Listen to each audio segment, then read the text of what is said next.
Today, we're standing here looking a new year in the face. A new year full of all kinds of possibilities.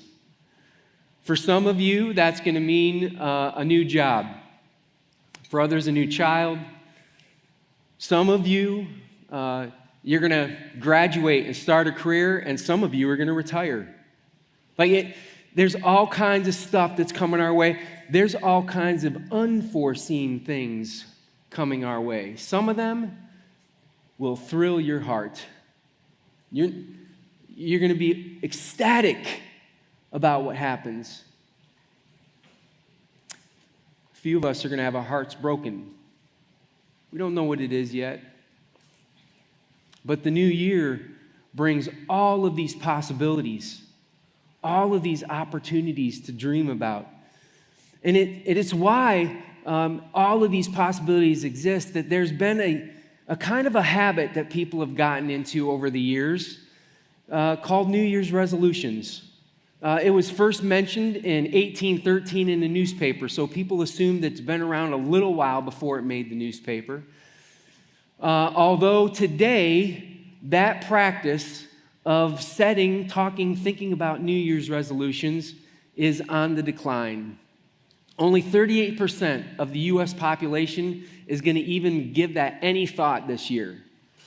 And I think that's a little bit of a loss, because I think there's some value in the process. There's some value in the process of looking at not just where you're going, but what type of person are you becoming? And stopping to evaluate, is that really what I want? Is that who I want to become? Is this where I want to go? I understand why this is hard.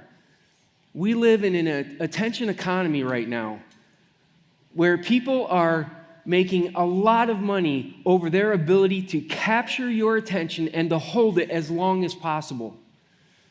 And so it's not easy to break away from this stuff and to find moments to reflect. And that's why I love New Year's being one of those triggers where it's coming. You have all of this possibility ahead of you. It could be an opportunity where you could just stop, think, reflect, and plan ahead. Now, I understand there's a lot of popular things. I don't think there's anything wrong with those popular things. So people make New Year's resolutions about their health, a lot about weight, a lot about finances. Fine, that's all good. I think that's great. What I'm wondering if you would consider is is there any character in your life that you think, I really think that's valuable, and it's not showing up enough, and I want to elevate that. I want to find a way to grow into that more, and I want to be that kind of person a little bit more. Is there anything in your life you're like, man, I keep making these choices, and it puts me at these dead-end moments in my life, and I keep doing it. Maybe I could find a way to decrease the amount of time I spent on that. Maybe I could do that. But people don't even want to look at those kind of things, and the reason they don't is because 90% of the goals that people set at New Year's fail. They fail. And so that's why the number is so low. People have looked at it and said, what's the point? Why should I even go through the practice of setting a goal if I know it's just going to end in failure anyway? Well, maybe you could evaluate why it's ending in failure, and if we could address that, maybe we could do okay. I think one of the reasons, this is just one of them, is I think people make incredible goals with no plans whatsoever to fulfill that goal. Like there's no steps, there's no manageable things that they could do. If you want help with this, you should go find a book called Atomic Habits.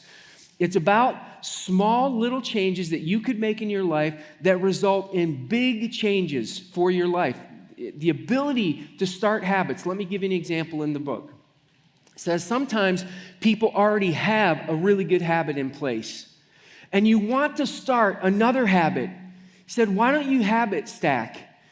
Use the habit that you have as a trigger to remember to do the one that you want to do. Do them both together and use your one good habit to pull along another habit that you want. It's a really easy way to do that kind of thing. I think it's brilliant, and he's got a lot of different stuff like that in the book that could help you. So if you make these big, audacious plans and they fail all the time, and you need help figuring out steps, go grab that book and do that. But here's the thing. I'm convinced that even if you did those things, there's a second reason that we see a 90% failure rate, and we see the vast majority of people not even wanting to set any goals. Why do that? And it's a belief that people carry with them, and it's this belief: I'm too busy. I'm too busy to do something new. I'm too busy to change something. I'm too busy to even consider doing anything out of the ordinary that I'm currently doing. I'm barely getting by with my life right now. And today, I want to challenge that, because I'm not convinced anymore. I saw this. Well, actually, I didn't see this. I cannot remember who I stole this from. I remember them talking about it, and I was thinking at the time, this should be an illustration, and my mind got stuck on the illustration, and I've been planning this for months, and so I forgot who I heard talking about it. But on this table right here, you're looking at 168 dice. This represents 1 hour for every hour in the week of your life. There's 168 hours per week. And you get those as a gift from God. In fact, I would tell you, most of life isn't fair. It's not. You don't have the same skills and talents as other people. You don't have the same upbringing. You don't have the same attitudes and aptitudes as other people. You don't need to have the same needs. Some of you need a lot of sleep. Some of you don't need as much. Life isn't fair. But you want to know one place where it is? You get 168 hours every week. And so does the person sitting next to you. It's as far as fair goes, because how you choose to use those hours matters. And some of you will use 168 hours a week, and you'll touch many lives. You'll do some incredible things. Some of you, you'll do okay. And your outcomes will be average, and that's not a bad thing. It's going to be fine. And others of you will not take this seriously, and you'll underperform. And you will have had an opportunity to make an impact with your life, and it won't happen. And part of the reason that doesn't happen is because we tell ourselves we're just too busy. We're too busy to do anything different than what we're currently doing, which raises the question, how are you using your time? What are you doing with the hours that God gives you? I think one of the things that I've wrestled with is I've realized that those 168 hours are a gift from the hand of God, and they're not guaranteed. I might not get them all this week. But if I do, what am I going to do about it? How am I going to use them? Some of you have concluded that your time isn't really your time. That you have other people who are picking away at your life. You have a boss who's demanding, you're on call all the time. You'd like to say that you have time for things, but they're so demanding and you don't know what to do. Some of you feel that way about kids. I don't have time. Kids eat up all of my time, all of my life. For some of you, the reason you don't feel like it's your time to manage is because of outside expectations that come into your life. Maybe they're even yours. or you're a people pleaser and you're running in circles trying to make everybody happy, and you don't feel like there's any time in your week for important things. But we're going to go through a little exercise that helps you understand just this bottom line idea. Here it is. You're responsible for that time. You and I will stand before God someday and answer for how we use those hours. And I want to tell you, the writers of the scriptures, they took this very seriously. Let me show you. So this is in Psalm chapter 90, and believe it or not, written by Moses. Yeah, he wrote a psalm. It's actually pretty interesting, but I just want to look at one verse, verse 12. Moses writes, "Teach us to number our days that we may gain a heart of wisdom." I want to pay attention to the days that I have. I want to track them, number them, catalog them. Why? Because I want to be wise with them. I love how he starts it. Teach us. This isn't something you have to have right out of the chute. This is something you can learn and progress with as you go. But sometimes this idea of I'm too busy doesn't even cause us to learn. Like we don't pay attention to how we're using our time, so we don't act with wisdom with what God chooses to give us. Moses isn't the only one. David, Psalm 39, verse 4 says, "Show me, Lord, my life's end and the number of my days." I want to know the number of my days. These are important to me. And he says this, "Let me know how fleeting my life is." Like, these are so valuable. These go by so quickly. For some people, that's hard to even imagine. When you're younger, you feel like anytime you're bored, it's going to kill you. And when you get older, you feel like you could kill just to be bored, right? You're like, I'd like some time where I'm just, nothing's going on and my mind could rest. Why? What's happening there? Because life goes by fast. And David knew it. And so he's asking God, hey, help me figure out how to number these things because this is flying by and I want to make it count. Now I'm thinking if David and Moses felt that way, maybe it would benefit us to just stop and ask God to meet us right here, right now. So would you pray with me for real quick? God, I ask that you would help us number our days. There's only so many. They're a gift from your hand. And sometimes they slip by so fast because of the way we think about them, treat them. Sometimes they slip by fast because our culture is calling our attention and we give it away. But God, these writers wanted wisdom. They wanted to be able to look at their days, take the number of them seriously, and act with wisdom. So will you meet us? Help us to think wisely about our stories so that we can understand how to honor you. In Jesus' name, amen. It's not just the Old Testament writers who had some stuff to say about this. I want to show you what Paul said in Ephesians chapter 5, again, about time. This is Ephesians 5:15. "Be very careful then how you live, not as unwise, but as wise." There we are again, elevating this idea that I want to use this thing that God has given me wisely. Then he says this in verse 16, "Making the most of every opportunity because the days are evil." He goes on to say, I just need to understand what God's will is for my life so that I can make the opportunities like land. What kind of opportunities? What kind of opportunities can God give you? Opportunities to love.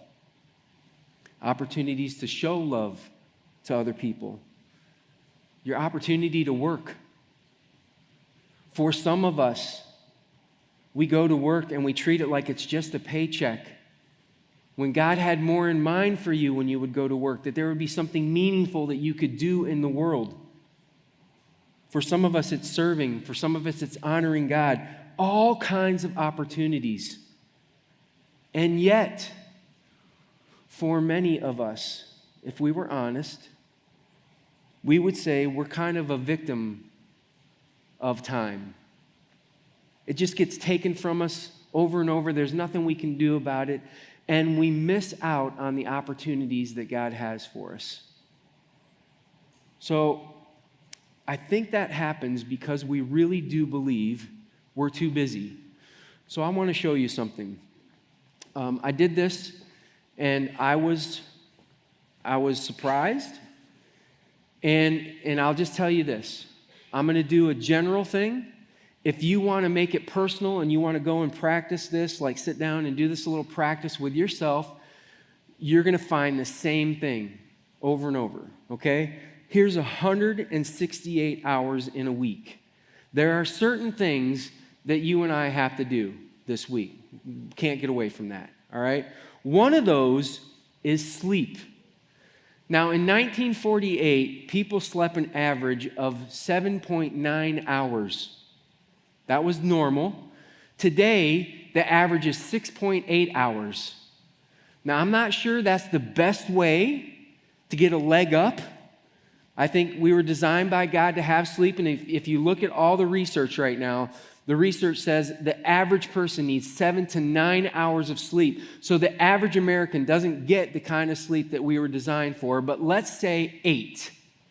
Let's give you 8 hours of sleep a night. If you took 8 hours of sleep a night, this many hours would be gone.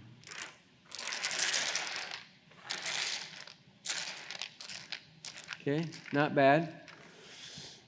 Some of you, I guess most of us, need time to get ready in the morning, right? What, 20 minutes or so? Some of you are like, 20 minutes? Are you insane? And I just want to just stop for a second. You don't need, you use. And it's not wrong that you would. It's not wrong that you would, but you're making a value call to say, I'm going to use this amount of time to make myself look fantastic, right? But I'm going to say, okay, let's worst case scenario, we're going to give you an hour, and that's going to include bathroom breaks and everything else. And if you're sitting there going, Blair, I use the bathroom over an hour every day, then I would say, see a doctor right now. Something's wrong with you, all right? It's not right.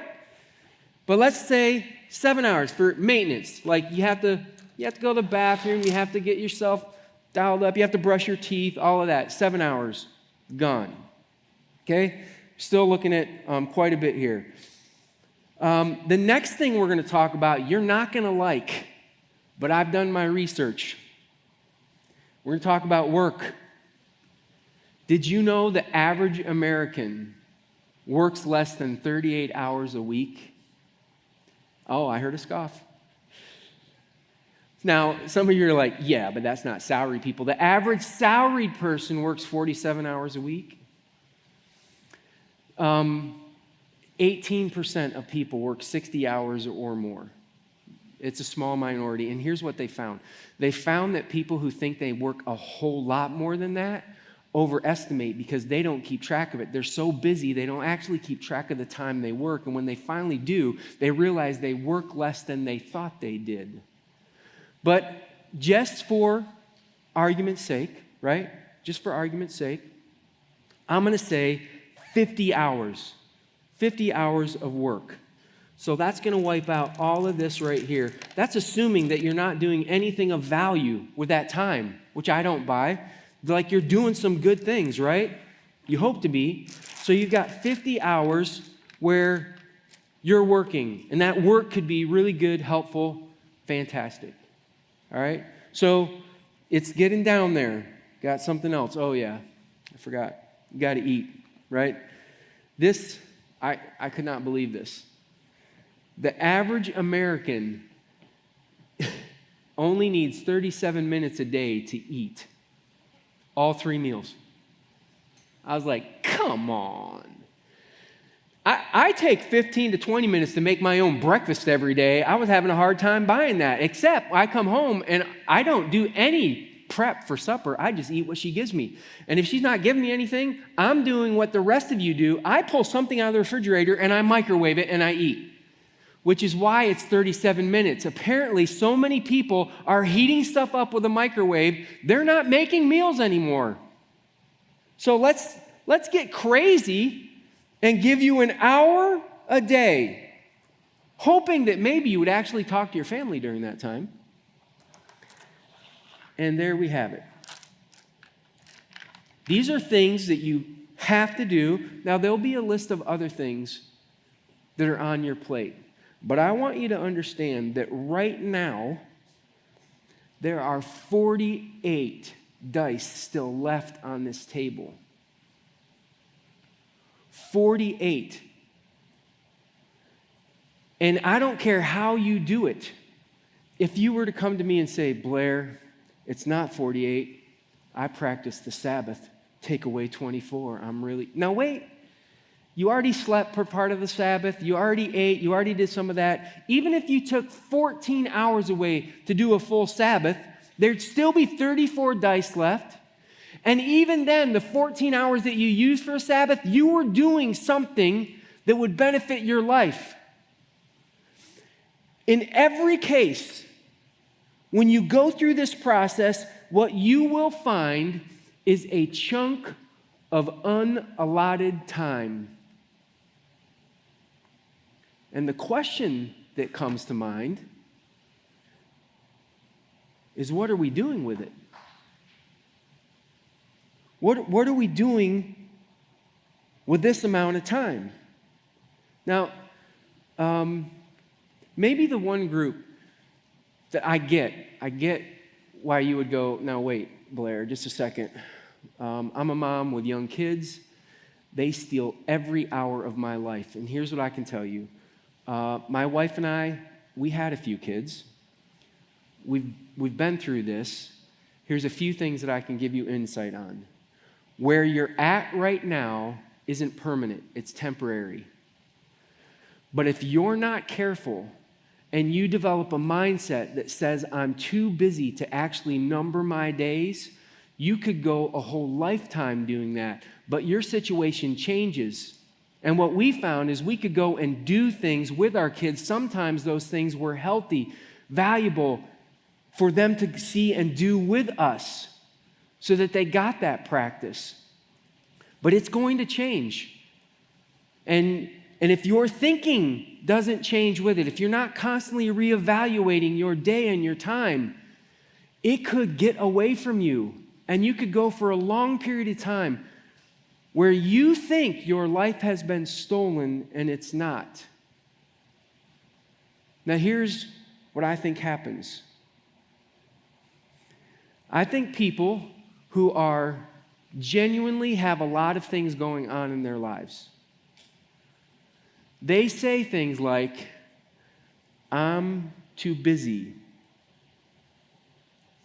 And what they mean is, I'm too busy for friends. I don't have time for them. I don't have time to connect with them. I don't have time to call them. I don't have time to spend with them. I don't have time for friends. And I'm looking at this and looking at the chunks in our lives, and I'm wondering why we're saying that. I hear, I don't have time because I'm busy. I'm too busy for family. I'm too busy to date my wife. I'm too busy to spend time with my kids. I'm too busy to call my parents or to go see my parents. I just don't have the time for family. I'm busy. I'm not sure that's true.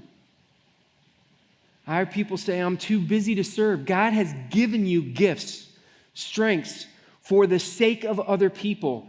That he's thinking, man, you're going to use these in a dynamic way that helps change the world. That's why I gave it to you. And for many of us, we have this idea that I'm just too busy to do that sort of thing.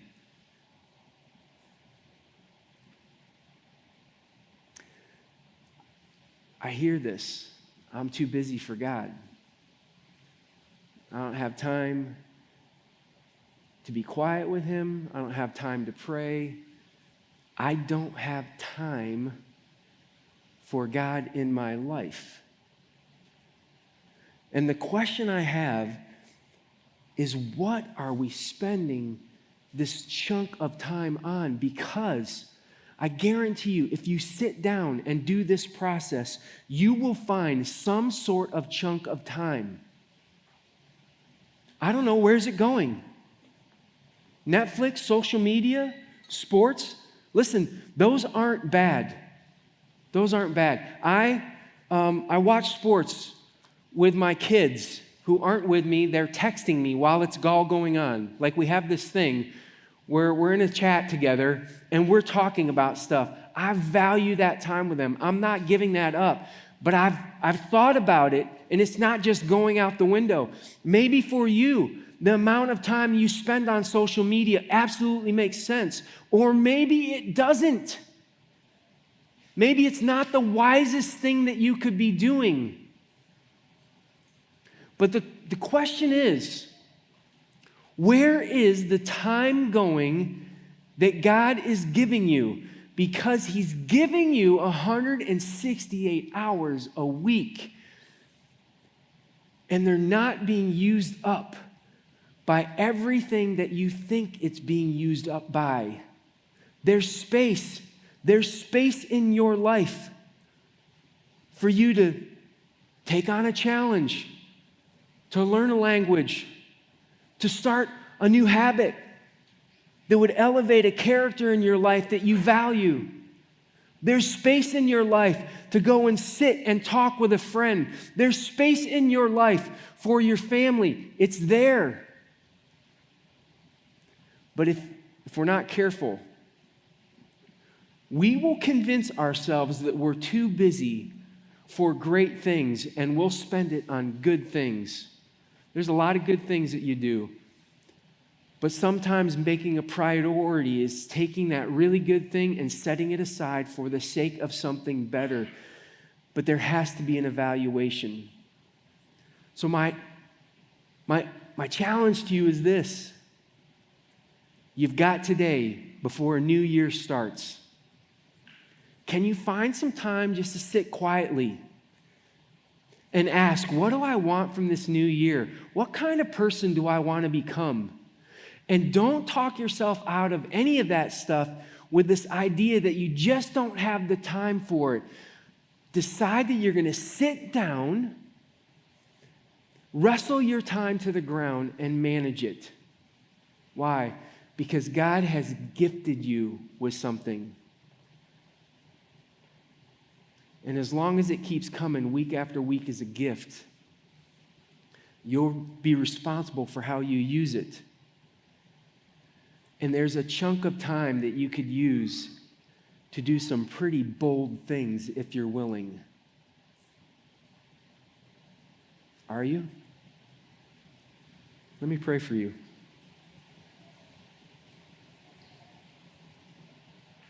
God, I want to start by saying thank you. The time that you give us is a gift from your hand. You know the number of our days. We don't. And some of us feel very much how just frail the time is. Like it's flying. It's just going by. And as David prayed that he would be reminded of just how fragile this is, will you help us remember that too? That we're not just careless with this gift that you give us and just kind of blow it on worthless things, but that we could have lives that have deep meaning, deep purpose, that could touch other lives, make an impact. If we took this gift serious. God, we ask for wisdom as we look into the next year and we ask, what do we want to do? Who do we want to become?